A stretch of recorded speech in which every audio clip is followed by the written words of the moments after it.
जिन के लुग़वी माने एक ऐसी ना दिखाई देने वाली मखलूक है जिसमें बेशुमार गैर मामूली खुसूसियात होते हैं जो आग के शोलों से पैदा की गई हैं। उन जिन्नों में बाज़ मोमिन और सालेह जबकि बाज़ काफिर और सरकश होते हैं। जिन्नात इंसानों से राब्ता कायम करने की सलाहियत भी रखते हैं।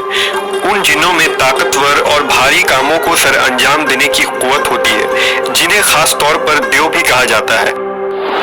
उन जिन्नातों को अल्लाह ने इंसानों के मुख्तलिफ उमूर के लिए मुकर्रर किया था जिनमें सरकश कौमों पर अज़ाब बनकर नाजिल होना, जंगों में मोमिनीन की मदद करना और पैगंबरों के ताबे होने की मिसाल मिलती है। अल्लाह ने जिन्नातों को अपने बरगुज़ीदा नबी हज़रत सुलेमान अलैहिस्सलाम का ताबे और फर्मा बरदार बना दिया था।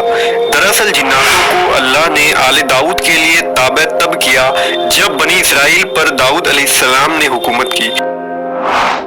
उस जमाने में पहाड़ों में बसने वाले देव हैकल जिन्नात उतर कर इंसानी बस्तियों में आना शुरू हुए। हजरत दाऊद अलैहिस्सलाम ने ये दुआ की थी कि उनके बेटे पर भी अल्लाह उसी तरह रहम फरमाए जैसे उन पर किया था। लिहाजा आपके सच्चे जानशीन हजरत सुलेमान अलैहिस्सलाम को अल्लाह ने अजीम बादशाहत हुकूमत अता की। आपकी हुकूमत न सिर्फ इंसानों और जानवरों बल्कि जिन और शयातीन पर भी हुई। ये जिन्नात आपके नौकरों चौकरों की तरह हुक्म बजा लाते थे। वो आपकी हुक्म पर बड़ी बड़ी इमारतें बनाते थे।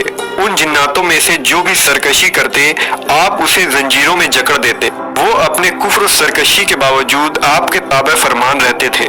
सुलेमान अलैहिस्सलाम को पिघले हुए तांबे का एक अजीम चश्मा भी अता किया गया था जिनमें जिन्नात बड़ी बड़ी देगे, बर्तन और बहरी जहाज तैयार किया करते थे। उन बहरी बेड़ों को आप तिजारती कामों के लिए मगरिब की तरफ रवाना करते थे।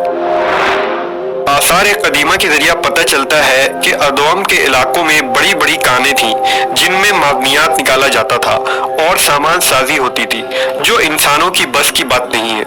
उन जिन्नातों में बाज गोताखोर भी थे जो समुंदर की तह में गोता लगाते और लोलो जवाहिर और दीगर किस्म के नायाब पत्थर सुलेमान अलैहिस्सलाम की खिदमत में लाया करते थे।